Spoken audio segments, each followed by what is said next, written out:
Voici Jérémie 51, 45. Sortez du milieu d'elle, mon peuple.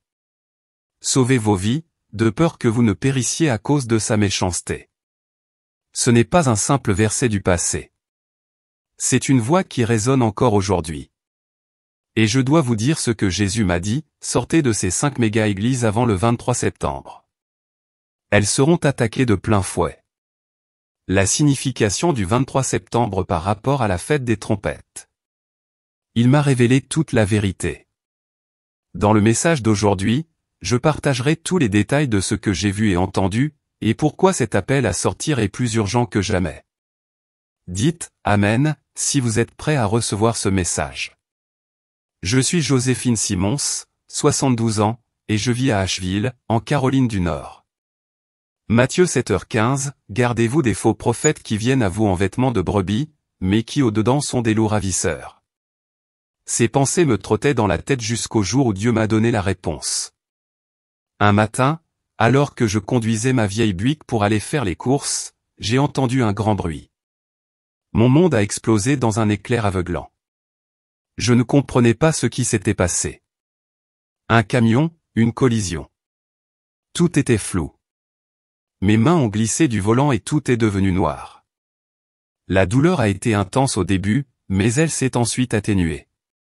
Le monde s'est éloigné et, pour la première fois depuis longtemps, je me suis senti libre. Je ne m'en suis pas rendu compte à ce moment-là, mais c'est à ce moment-là que mon cœur s'est arrêté. Mon corps n'était alors qu'une coquille vide, et j'étais quelque chose de plus. Mais soudain, une légère traction sur mon âme commença à m'éloigner. Je ne bougeais pas. Pas vraiment. C'était comme si je faisais partie de cette lumière. Cette lumière, cette chaleur qui se déplaçait, agitait l'air. Et puis il était là. Jésus. Joséphine, ma fille, tu es à la maison, continua-t-il, mais sa voix se fit plus pressante. Tu es en sécurité dans mes bras. Mais Joséphine, j'ai un message pour toi. L'air autour de nous changea. Jésus me tendit la main, tu dois avertir mes enfants. Quitte ces 5 églises avant le 23 septembre. Ils attaqueront de front. Leurs cris résonnèrent autour de moi. Il ne s'arrêta pas là. Ces lieux sont devenus des repères de tromperie, poursuivit-il. Une tristesse sourde s'insinuait dans sa voix. Les esprits maléfiques y ont établi leur royaume, déguisé en lumière. Ils dévorent la foi de l'intérieur. Je vais te montrer. Tu seras mon témoin. Aussitôt, la lumière autour de moi pulsa et Jésus toucha mon front. Un portail lumineux s'ouvrit et je me retrouvai soudain au milieu d'une vaste arène baignée d'une lumière éblouissante. Des dizaines de milliers d'Américains remplissaient la salle, jeunes et vieux, tirés à 4 épingles, le visage rayonnant d'excitation. C'était la Lakewood Church, plus grand que n'importe quel stade que j'avais jamais vu. Sur la scène se tenait Joel Osteen. Son sourire radieux et constant, comme pas. Sa voix retentissait. Proclamez votre meilleure vie maintenant. Vous méritez tout le bien. La foule acclamait, suspendue à chaque mot. Au début, je l'ai ressenti aussi, cette attirance, cette étincelle d'espoir. Waouh! Je pensais que cet endroit regorgeait de possibilités. C'était électrique. Comme un réveil répété 11 fois. Mais alors Jésus m'a pointé du doigt et la lumière s'est éteinte, non pas sur mes yeux, mais sur mon âme. La vérité s'est révélée comme un rideau qu'on tire. Les paroles d'Austin n'étaient pas tendres.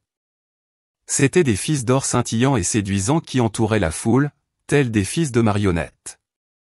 J'ai cherché le cœur de l'évangile, le péché, la repentance, la croix. Mais il n'y avait rien là, seulement des promesses de réussite, de richesse, une vie trop belle pour être vraie. Parce qu'elle était derrière Austin, j'ai vu une ombre imposante, humaine mais fausse, sombre, un esprit fier caressant son ego, se moquant de la véritable douleur sur ses visages joyeux. Elle se moquait de leur lutte, de leurs prières silencieuses pour la guérison ou le salut. Mon cœur s'est serré. Ce n'était pas de l'espoir. C'était un spectacle. Un mensonge raffiné déguisé en foi. J'avais envie de hurler pour les avertir. Mais ma voix était prisonnière de l'image. Mon âme tremblait sous le poids de ce que je voyais.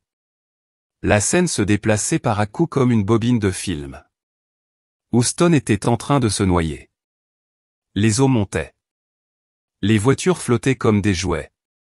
Les maisons disparaissaient sous des vagues de boue. Les gens appelaient à l'aide. Les voix s'élevaient de désespoir. J'ai vu des familles accrochées au toit, des enfants pleurer, des prières s'élevaient comme de la fumée. Mais l'église de Lakewood restait silencieuse, ses portes d'acier verrouillées, une forteresse contre la souffrance extérieure. Ma poitrine se serra, une douleur intense. Comment une maison de Dieu pouvait-elle tourner le dos à son peuple alors qu'il avait le plus besoin d'un abri?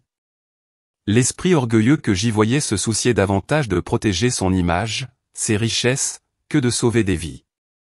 Puis l'image s'est déformée, et je me suis retrouvé à l'intérieur de l'église. Les murs tremblaient, cachant quelque chose. Je l'ai vu comme en plein jour. 600 000 $ en liquide et en chèque, cachés dans le mur des toilettes comme un sombre secret. Cet argent, c'était l'argent d'une veuve. L'argent durement gagné par des gens ordinaires qui avaient contribué, pensant que c'était pour l'œuvre de Dieu, mais ce n'était pas le cas. Cela avait alimenté des avions privés, des costumes de créateurs, un style de vie fastueux, tandis que d'autres se noyaient. Mon estomac se serrait, la bile me montait à la gorge. Ou du moins, cela aurait été le cas si j'avais eu un corps. C'était une trahison. Pas seulement envers les gens, mais envers Jésus lui-même. Vendu pour une poignée de paillettes. J'avais envie de pleurer, de hurler, d'abattre ces murs et de tout révéler. Cette vision brûlait en moi. Un feu que je ne pouvais éteindre. Comment ont-ils pu faire cela? Comment ont-ils pu ôter la foi du peuple de Dieu et la déformer à leur profit? Les cris des victimes du déluge résonnaient à mes oreilles, mêlés au rire de cet esprit arrogant. J'ai alors su que ce n'était que le début. Il y avait encore beaucoup à voir, beaucoup plus de choses à prévenir, et le temps s'écoulait lentement vers le 23 septembre. La vision a changé et j'ai été transporté dans une salle de concert éblouissante. Des lumières pulsaient comme un battement de cœur. Des faisceaux laser dansaient au plafond et une musique électronique résonnait, vibrante et vivante. Des milliers de jeunes Américains remplissaient l'espace, vêtus de vêtements tendance, de jeans déchirés, de baskets flashy, se balançant et chantant, les mains levées. C'était Hillsong, et l'énergie était électrique, comme un concert de rock qui renaît. Je ne pouvais m'empêcher de la ressentir. Cette ambiance moderne et cool m'attirait. Ces jeunes aiment Jésus, me suis-je dit, le cœur léger. Ils l'adorent de toute leur force. Mais Jésus m'a alors pointé du doigt, sa présence constante à mes côtés. La musique a changé, non pas à mes oreilles, mais dans mon esprit. Ces mélodies envoûtantes se tordaient, se transformant en murmures séduisants, promettant gloire, acceptation, applaudissements du monde. Les paroles, si accrocheuses et émouvantes, me touchaient différemment. Elles ne parlaient ni de sacrifice ni de repentir, ni de la croix. Tout était moi, mes sentiments, ma percée. Où était Jésus dans ces mots? J'y ai regardé de plus près et mon estomac s'est noué. Une ombre traversa la foule. Une silhouette féminine rayonnait d'une allure dangereuse. Un esprit de Jézabel se faufilait entre ces jeunes visages, murmurant des tentations. Tu es suffisante. Tu n'as pas besoin de changer. Cours juste après la lumière. La foule ne la vit pas, mais moi, si. Elle fila comme un chant de sirène, détournant les cœurs de la vérité. Les lumières de la scène, si vives et si attrayantes, n'étaient qu'une façade, masquant une obscurité qui nourrissait leur soif de vérité. Mon cœur se serrait pour eux. Ces jeunes pensaient adorer, mais ils étaient pris au piège. Une note à la fois, la vision vacillait et je me retrouvais dans un endroit plus sombre, plus lourd. J'ai vu Brian Houston, le leader de Hillsong, le visage sombre. Derrière lui, un secret couvait, celui des horribles abus commis par son père sur des enfants, dissimulés pendant des années. J'ai vu les larmes de la victime, ses cris silencieux résonner dans un vide de trahison. Le poids de ce silence m'a écrasé comme une pierre dans la poitrine. Comment pouvait-on cacher cela dans un lieu appelé la maison de Dieu? Puis la scène s'est déplacée vers Karl Land, se pavanant comme une rockstar, et non comme un pasteur. Des femmes l'entouraient, le regard affamé, attiré par son charisme. J'ai vu des liaisons secrètes, des mensonges s'accumuler comme des ordures, son sens moral s'est effondré. Seigneur, qu'est-ce que c'est que ça? J'ai haleté intérieurement, horrifié. Puis j'ai vu des jeunes gens qui s'en sortaient à peine. Certains comptaient leurs pièces pour les courses, remettaient leurs derniers dollars, persuadés que c'était une semence pour la bénédiction divine. Mais cet argent n'est allé ni aux pauvres ni à l'Évangile. Il a coulé directement dans les poches des dirigeants, leur permettant d'acheter des vêtements de marque, des maisons luxueuses, des jets privés. Mon sang a bouilli, ou l'aurait fait si j'avais eu un corps. Puis des visages comme ceux de Justin Bieber ont surgi devant moi. Célébrés comme des missionnaires pour un évangile qui n'était pas du tout Jésus. C'était un évangile mondain, obsédé par la célébrité, où la vérité était échangée contre des likes Instagram. Cette vision m'a brûlé. Un mélange de chagrin et de colère. Ces gens si désespérés par Dieu étaient nourris de mensonges. Leur foi était exploitée à des fins de profit et de pouvoir. J'aurais voulu les rejoindre, les faire revenir, mais cette vision m'a retenu. Il y avait encore plus à voir, encore plus de choses à prévenir. Et le 23 septembre approchait à grands pas. La vision m'a transporté dans un lieu étrange, un monde crépusculaire pris entre ombre et lumière. J'étais dans ce qui ressemblait à un rassemblement religieux de Bethléem, mais quelque chose clochait, vraiment. L'air vibrait de chaos. Les gens tressautaient et tressauteraient comme possédés, laissant échapper des rires sauvages et déchaînés, et des sons semblables à des hurlements ou des grognements d'animaux. Un frisson glacial m'enveloppa, me picotant la peau, ou ce qui aurait été ma peau si j'étais encore dans mon corps. Ce n'était pas le Saint-Esprit qui agissait. C'était autre chose, quelque chose d'anormal. Et cela me fit frissonner. Jésus posa sa main sur mes oreilles. Pas un contact physique, mais une chaleur qui aiguisa mon ouïe. Soudain, j'ai perçu des murmures, des voix étranges et creuses, non pas celles des vivants, mais celles d'un lieu obscur, mêlées à des paroles soi-disant surnaturelles qui semblaient sacrées, mais ne l'étaient pas. Puis j'ai compris. Des étudiants de l'école du ministère surnaturel de Bethel étaient étendus sur des pierres tombales froides, les mains collées à la terre, persuadés de pouvoir absorber la puissance spirituelle des revivalistes décédés. Mon esprit recula. C'est de la nécromancie, réalisais-je, le cœur battant à tout rompre. La Bible l'interdit clairement dans Deutéronome 18h10. La parole de Dieu ne plaisante pas avec les conversations avec les morts. Des esprits sombres rôdaient, ricanant, leur rire raillant l'innocence de ces gens. Si avides de pouvoir, ils ne virent pas le piège. Ils pensaient courir après l'onction de Dieu. Mais ils étaient entraînés dans un labyrinthe spirituel, perdus dans la tromperie. Ma poitrine se serrait de chagrin. C'étaient les enfants de Dieu et on se trompait sur eux. Leur soif de divin se transformait en danger. Le chaos s'accentuait. La scène d'adoration devenait plus claire et plus laide. Ce rire incontrôlable n'était pas la joie du Saint-Esprit.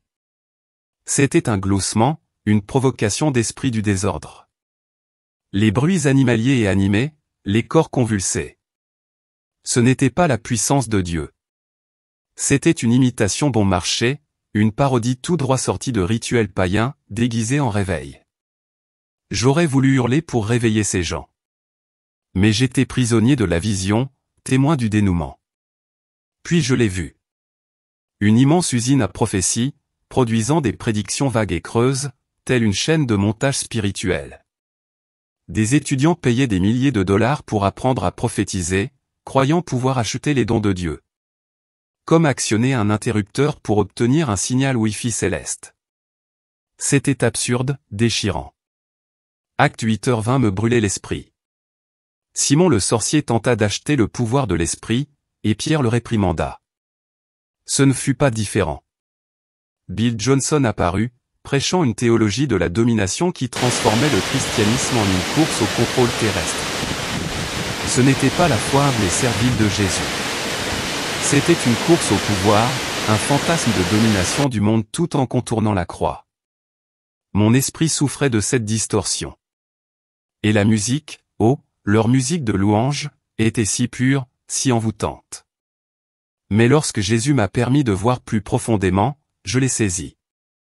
De subtils fils de chaos se tissaient dans chaque note, chaque parole.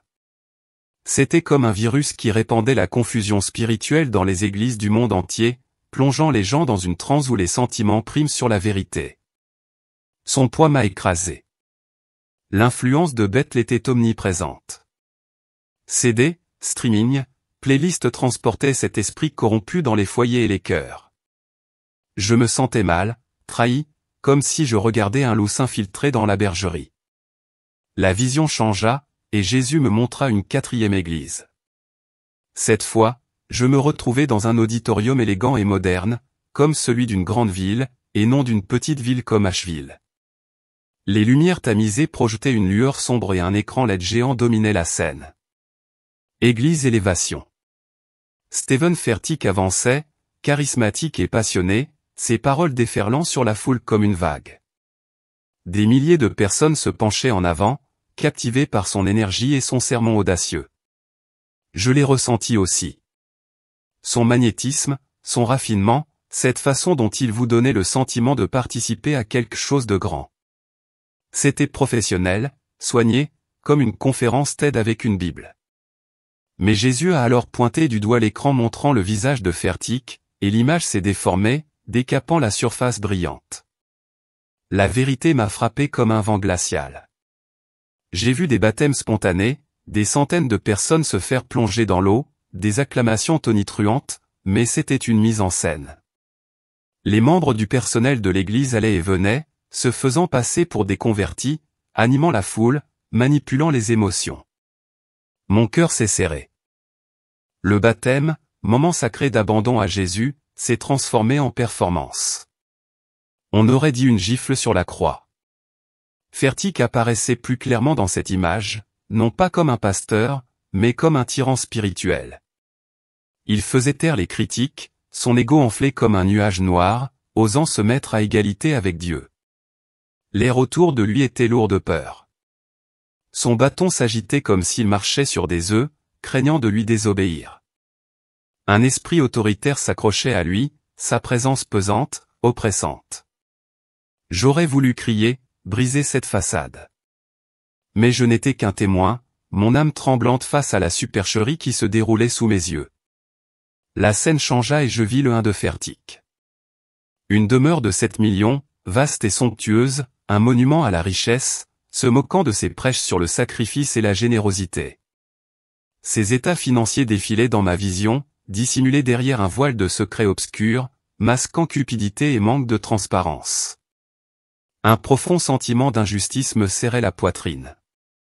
Comment pouvait-il prêcher la générosité tout en vivant comme un roi aux dépens de gens ordinaires enseignants, infirmières, mères célibataires luttant pour joindre les deux bouts?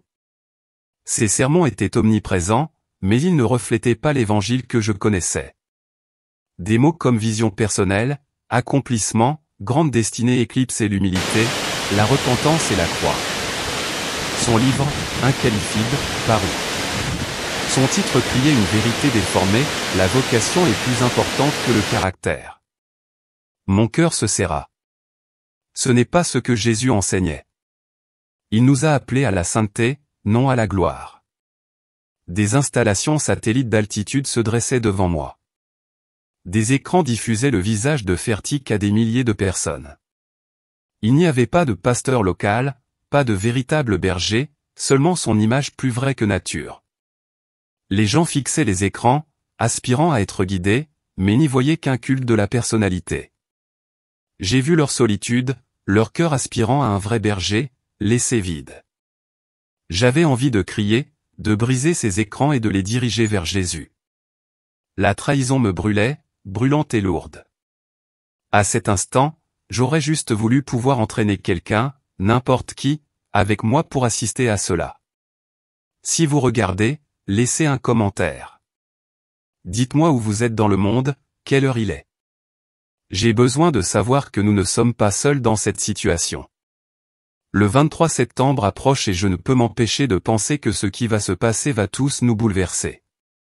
La vision m'a ensuite transporté dans la dernière église et j'ai immédiatement senti que quelque chose n'allait vraiment pas. Ce n'était ni une petite chapelle, ni même un modeste sanctuaire. C'était une cathédrale massive, vaste et imposante, dont les plafonds se voûtaient comme des mains de pierre jointes en prière. Pourtant, au lieu d'inspirer l'admiration, elle pesait sur moi comme un poids. L'atmosphère était pesante, presque suffocante, comme si un voile sombre flottait dans l'air. C'était la maison du potier.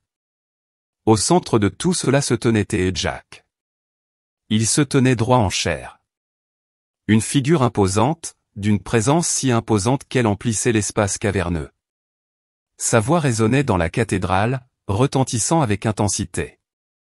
Chaque mot résonnait comme un battement de tambour dans la foule. L'assistance se penchait en avant avec empressement, les yeux écarquillés, tout son être captivé par chacune de ses phrases.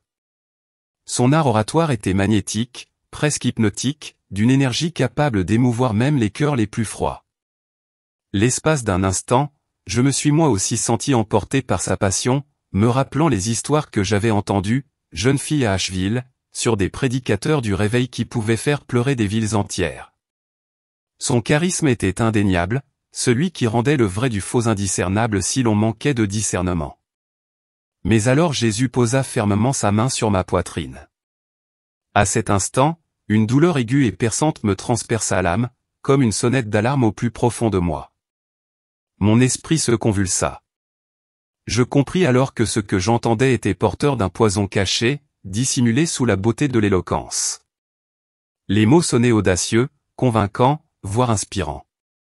Pourtant, sous-jacent, un subtil glissement se cachait, une distorsion qui ébranlait le cœur même de ma foi. Tandis que Jack poursuivait sa lecture, la tromperie se dévoilait à moi. Son enseignement sur la Trinité n'était pas la vérité que j'avais chérie en grandissant, le mystère éternel d'un Dieu unique en trois personnes distinctes, le Père, le Fils et le Saint-Esprit. Au contraire, il présentait Dieu comme un acteur, changeant de masque, Père dans un acte, Fils dans un autre, Esprit dans le suivant. Ce n'était pas le Dieu trinitaire des Écritures, mais une mise en scène, une illusion dangereuse. Cette hérésie, ce modalisme, ou ce que j'appelais formalisme, se répandit comme un brouillard dans la pièce, étouffant toute clarté et brouillant les fondements de la foi chrétienne. Mon cœur se serra. J'avais l'impression d'être arraché au Dieu que j'aimais et connaissais depuis l'enfance. Comme si mon emprise sur lui me glissait entre les doigts. La foule semblait aveugle, enivrée par la passion. Mais je sentais la fracture se former. Ce n'était pas une erreur anodine. C'était une fissure dans les fondements même du christianisme, une fissure qui allait ouvrir la voie à l'infiltration des ténèbres. Son poids pesait sur moi jusqu'à me faire souffrir insupportablement, comme si je portais non seulement ma propre douleur, mais celle du ciel lui-même. Puis la vision a changé et ce que j'ai vu ensuite m'a brisé le cœur. J'ai vu des visages de mères élevant seuls leurs enfants. Des pères épuisés peinant à subvenir à leurs besoins. Des familles accablées par le loyer, les courses et les frais médicaux, pressant leurs billets froissés dans des paniers d'offrandes, les mains tremblantes. Ils donnaient non pas par abondance, mais par sacrifice, s'accrochant désespérément aux promesses de Jack, progrès et bénédictions financières. Leurs yeux brillaient d'un espoir fragile, persuadés que leurs offrandes étaient des semences pour le royaume de Dieu. Et pourtant, à chaque dollar qu'ils donnaient, j'ai vu leur cœur se briser, leurs larmes couler comme des prières inexaucées. Leur confiance était pure, leur foi sincère. C'est ce qui rendait la chose si douloureuse. Puis mon regard s'est tourné vers Jack lui-même. Je l'ai vu non pas comme l'homme en chair, mais comme celui qui vivait en dehors, voyageant en jet privé, vêtu des plus beaux costumes, entouré d'un luxe qui transparaissait dans chaque détail de son mode de vie. Les dollars donnés en désespoir de cause par ceux. Les familles ne nourrissaient pas les affamés ni ne vêtaient les pauvres. Elles ne répandaient pas l'évangile. Elles nourrissaient son empire, fortifiaient son propre royaume. Mon âme criait, une douleur plus profonde que jamais. Une douleur pour les exploités, les trahis, les brebis qui avaient tout donné et reçu des pierres en retour. Et il n'était pas seul. J'ai ouvert les yeux et découvert ces alliances. Paula White, Kenneth Copeland et d'autres comme eux. Un réseau de faux bergers se soutenant mutuellement, préservant leur pouvoir et leur influence, garantissant l'inviolabilité de leurs empires. Leurs églises n'étaient pas des lieux de prière, mais des scènes de spectacle. L'adoration était devenue un théâtre.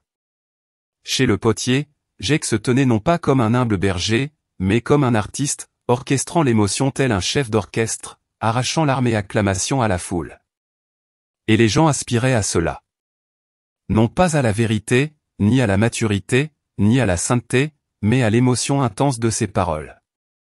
Il prenait cette ivresse pour l'Esprit de Dieu. Le danger de son exemple était évident. Son style de vie opulent parlait plus fort que ses sermons, murmurant un message séduisant aux pasteurs du monde entier: courez après la richesse, courez après la gloire, bâtissez votre propre royaume et appelez cela ministère. L'appel à l'humilité fut oublié, noyé sous les applaudissements des foules. J'avais envie de pleurer. J'aurais voulu courir dans la foule, serrer dans mes bras ses mères et ses pères épuisés, leur dire que leur foi était réelle, mais que leur confiance avait été abusée. J'aurais voulu crier que Dieu ne les avait pas abandonnés, que leurs larmes comptaient pour le ciel, même si leur cœur de pasteur n'y comptait pas. Et pendant tout ce temps, le temps pressait de plus en plus. Je le sentais comme une horloge qui s'accélérait à chaque seconde. Le 23 septembre n'était plus un avertissement lointain. Il se profilait à l'horizon, proche, urgent, inévitable, et les enjeux étaient plus lourds que je ne pouvais en supporter. La vision s'est arrêtée aussi soudainement qu'elle avait commencé. Jésus m'a regardé une dernière fois, ses yeux exprimaient un mélange d'autorité solennelle et d'amour infini. « Tu as vu, tu sais » a-t-il dit, sa voix résonnant dans mon âme. « Maintenant, va et sois mon témoin. » Le temps presse. Avant que je puisse réagir, une force me tira en arrière, telle une corde me tirant à travers ce tunnel de lumière rayonnante. Cette fois, ce n'était pas doux. Une violente secousse secoua mon esprit et me frappa violemment. La douleur explosa en moi, plus vive que tout ce que j'avais jamais ressenti, comme si tous mes nerfs hurlaient à la fois. Ma poitrine brûlait, mes os me faisaient mal, comme si le poids du monde s'était abattu sur moi.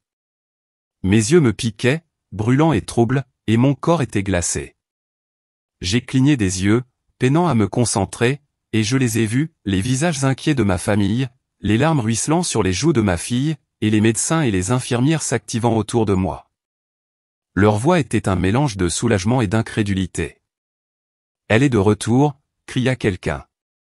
Les machines bipaient sans discontinuer, sans plus de frénésie. Ils pleuraient, s'étreignaient, criant à un miracle. J'essayais de parler, mais ma gorge était sèche, ma voix rauque. J'étais vivant, de retour dans mon corps fragile de 72 ans, dans cet hôpital d'Asheville. Mais tandis que leur joie m'envahissait, je sentis quelque chose d'autre m'attendre, lourd et urgent, s'installer au plus profond de mon âme. J'avais trop vu pour être à nouveau le même. Les jours qui suivirent furent un tourbillon de bips d'hôpital et de perfusion. Mon corps était faible, à peine capable de m'asseoir. Chaque mouvement me rappelait l'accident qui avait failli m'emporter. J'avais mal aux côtes. Ma tête me lançait. Mais cette douleur n'était rien comparée au poids qui me broyait le cœur. Ces visions se répétaient sans cesse dans mon esprit. Plus claires que la chambre d'hôpital, plus réelles que les fleurs que mes petits-enfants m'avaient apportées. L'avidité de Lakewood, la séduction de Hillsong, le chaos de Beth, le contrôle de l'altitude, la vérité déformée de la maison du potier. Elle me hantait avec intensité et implacabilité. Le 23 septembre se profilait comme un nuage d'orage. Sa signification reste mystérieuse, mais son urgence est indéniable. Comment pourrais-je en parler à qui que ce soit? Une grand-mère de 72 ans, fraîchement sortie de l'hôpital, prétendant que j'avais vu Jésus et qu'on m'avait mis en garde contre les plus grandes églises d'Amérique. On m'enfermerait, on me traiterait de folle, ou pire, on rirait. Joséphine a perdu la boule, dirait-il en secouant la tête. Cette pensée me noua l'estomac, une douleur solitaire s'installant. Qui m'aurait cru? J'ai parfois du mal à y croire. Mais ces visions n'étaient pas des rêves. Elles étaient gravées dans mon âme. Aussi réelle que la croix elle-même, je me sentais si seul, comme si je portais un secret trop grand pour une seule personne. Mais alors, je revoyais ses yeux. Ce regard d'amour et de détermination.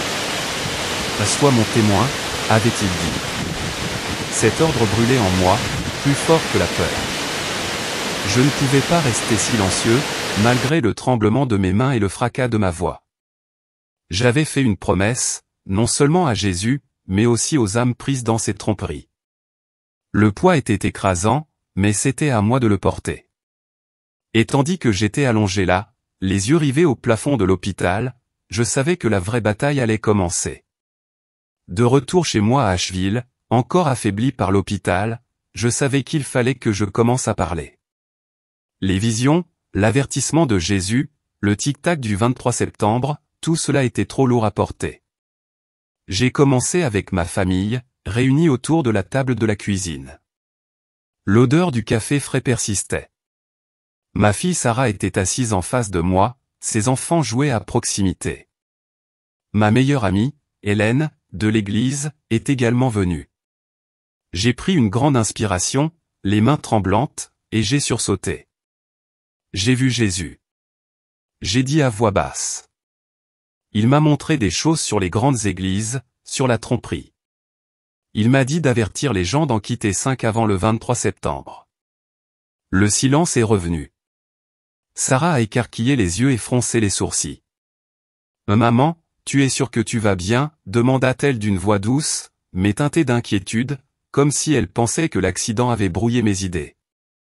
Hélène se tortilla sur son siège, les yeux baissés sur sa tasse de café, mal à l'aise. Mon gendre me fixait comme si je lui avais dit que des extraterrestres avaient atterri dans le jardin, quelques personnes de l'église. Quand j'ai essayé plus tard, j'ai hoché la tête poliment, mais leurs yeux exprimaient le doute. Un ami cher. Marie me serra la main et murmura, « Je crois que tu as vu quelque chose. » Joséphine, mais sois prudente. Son inquiétude était bienveillante, mais elle me piquait. Je comprenais. J'aurais réagi de la même façon.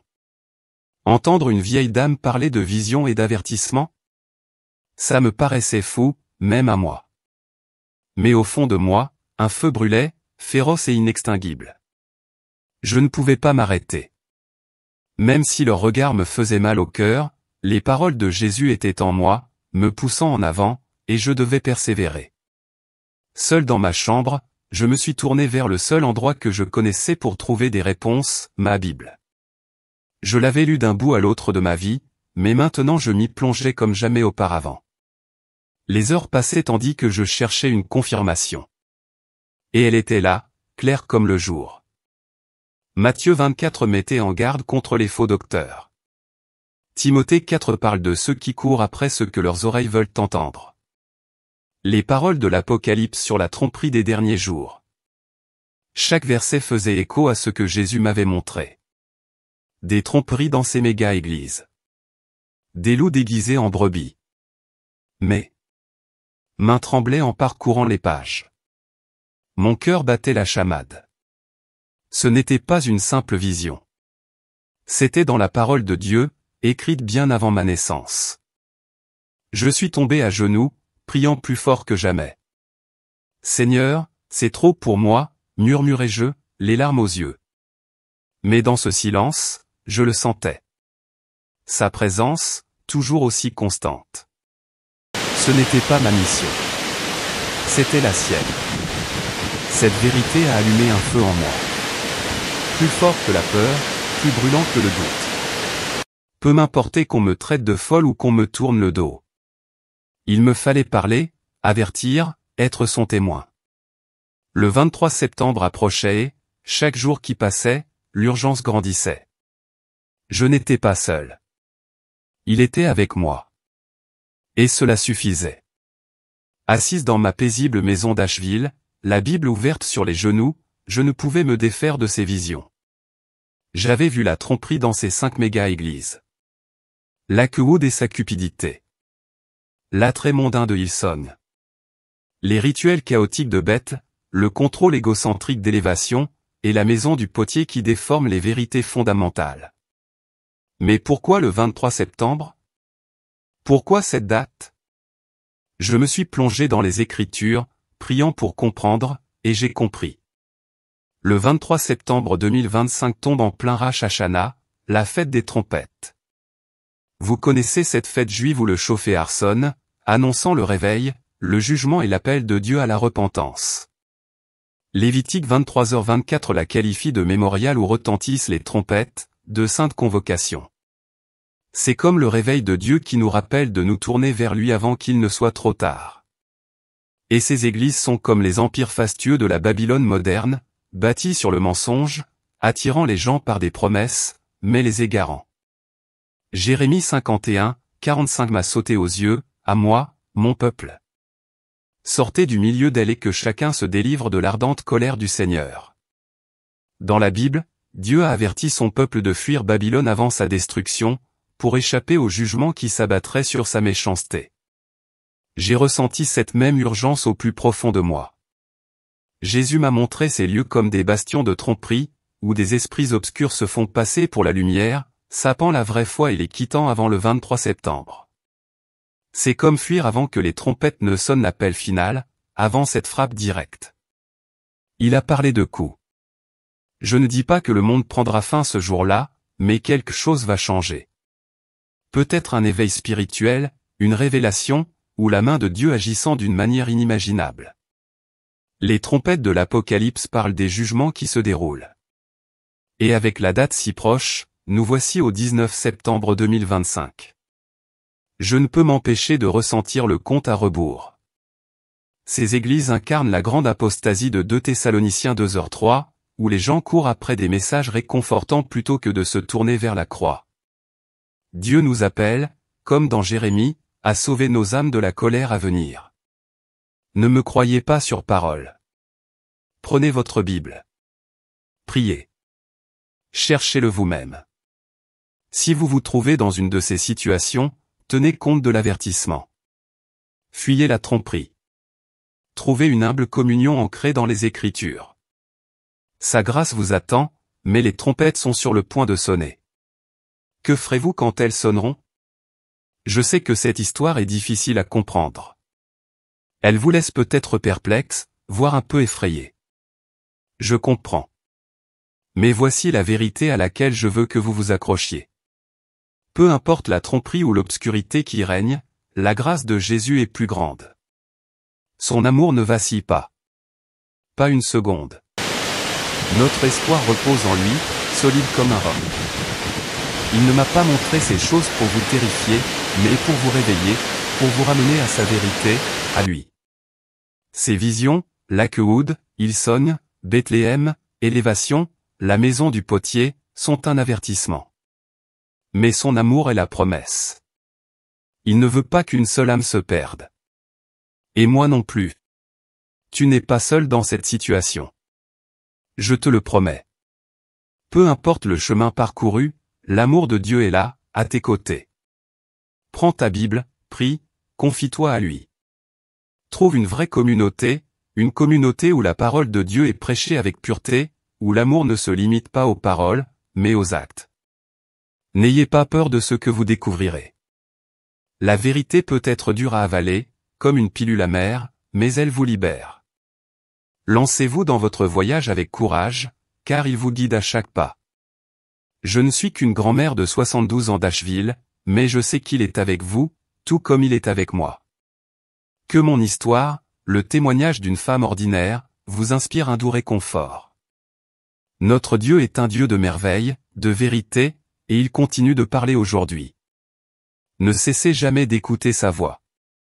Elle est là, ferme et vraie, vous appelant à vous rapprocher. Si cela a touché votre cœur, si vous ressentez un pincement au cœur, je vous en supplie, abonnez-vous à cette chaîne.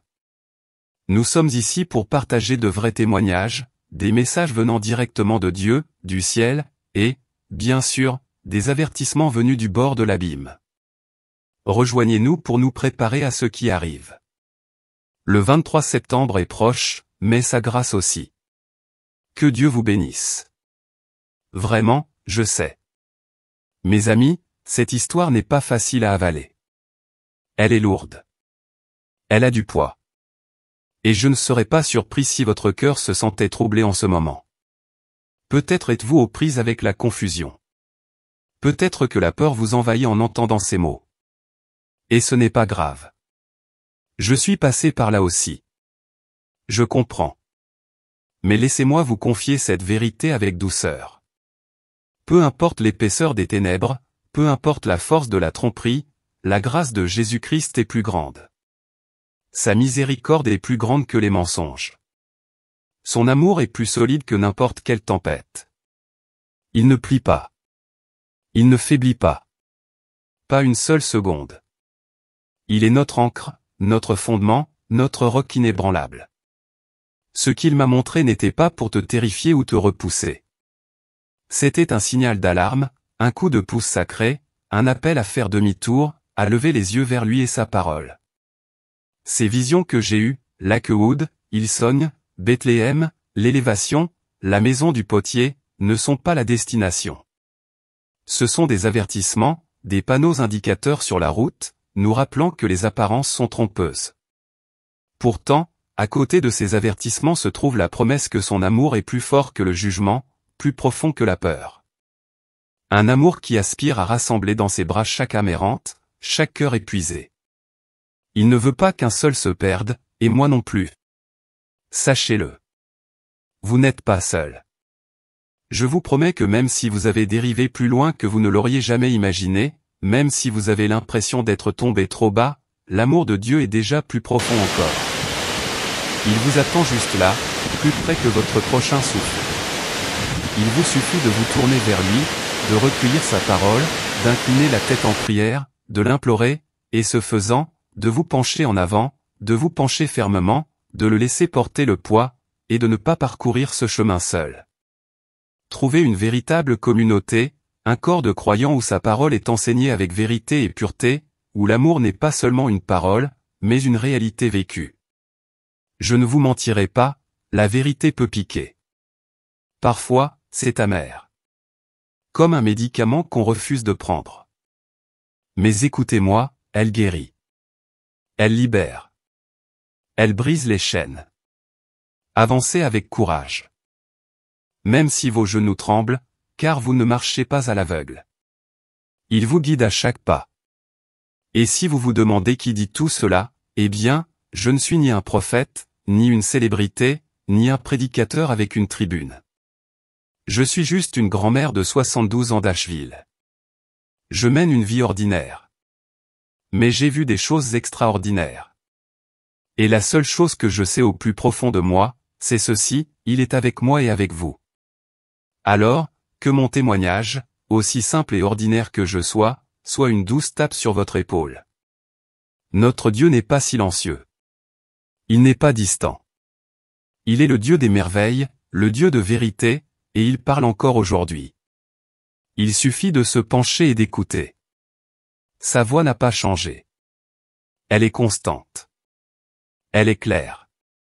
Et elle vous appelle à vous rapprocher, toujours plus près. Et si quelque chose a bougé en vous pendant que vous l'écoutiez, si votre esprit ressent cette tension, cette petite douleur qui ne vous lâche pas, ne l'ignorez pas. S'il vous plaît, faites en sorte que ce soit le moment de répondre. Abonnez-vous à cette chaîne, non pas à cause de moi, mais parce que ce que nous partageons ici est réel.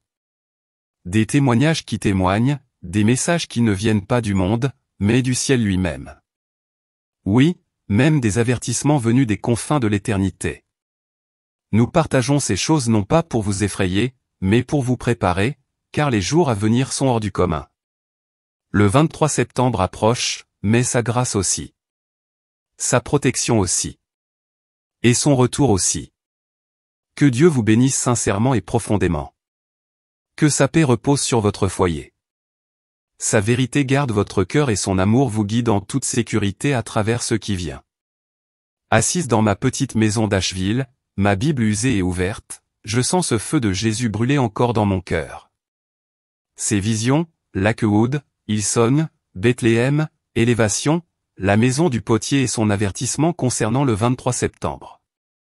Ce ne sont pas que des souvenirs, c'est un appel urgent et réel, lié à la fête des trompettes et à Jérémie 51, 45. Mon peuple, sors du milieu d'elle et que chacun se délivre de l'ardente colère du Seigneur. Mes mains tremblent, mais je suis poussé à prier pour lui adresser ceci. Si vous m'écoutez, priez avec moi, où que vous soyez. Père céleste, je viens devant toi. Juste Joséphine, une grand-mère de 72 ans qui a vu ta gloire et tes avertissements. Seigneur, tu m'as révélé la vérité. Des tromperies déguisées en lumière. Les églises égarent ton peuple avec des promesses de richesse, de gloire et des sentiments creux. Mon cœur se brise pour ces âmes. Seigneur, pris dans l'éclat de la cupidité de la Cloud, l'attrait mondain de Hison, le chaos de Beth, le contrôle d'élévation et la maison du potier qui déforment ta parole. Tu as dit de fuir avant le 23 septembre, avant que les trompettes du jugement ne sonnent. Et je crie pour que tes enfants entendent.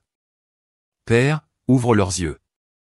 Qu'ils voient les loups déguisés en brebis, les mensonges déguisés en vérité. Donne-leur le courage de s'éloigner, de te chercher dans les lieux humbles où ta parole est prêchée pure.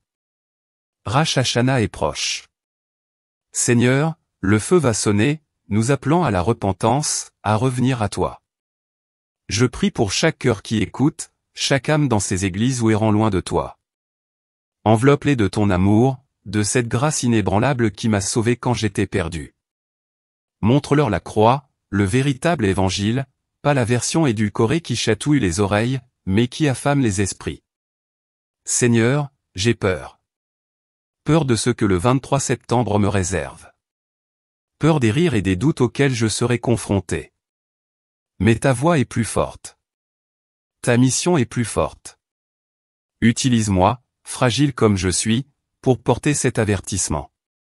Protège ceux qui l'entendent. Donne-leur la sagesse de sonder ta parole comme je l'ai fait, trouvant la révélation de Jérémie, ta vérité qui nous libère. Fais-leur sentir ta présence, cette paix que j'ai ressentie dans ta lumière, et laisse-la les guider vers leur chemin. Pour ceux qui souffrent, Seigneur, les mères célibataires qui donnent jusqu'au bout, les jeunes en quête de faux plaisirs, les pasteurs tentés par la célébrité, touche-les. Guéris leurs blessures. Brise les chaînes de la tromperie. Guide-les vers des communautés de foi véritables où règne l'amour et la vérité. À l'approche des trompettes, que ton esprit s'éveille, réveille ton Église, ébranle le mensonge et édifie le vrai. J'ai confiance en toi, Jésus. Ta grâce me suffit en ton saint nom. Amen.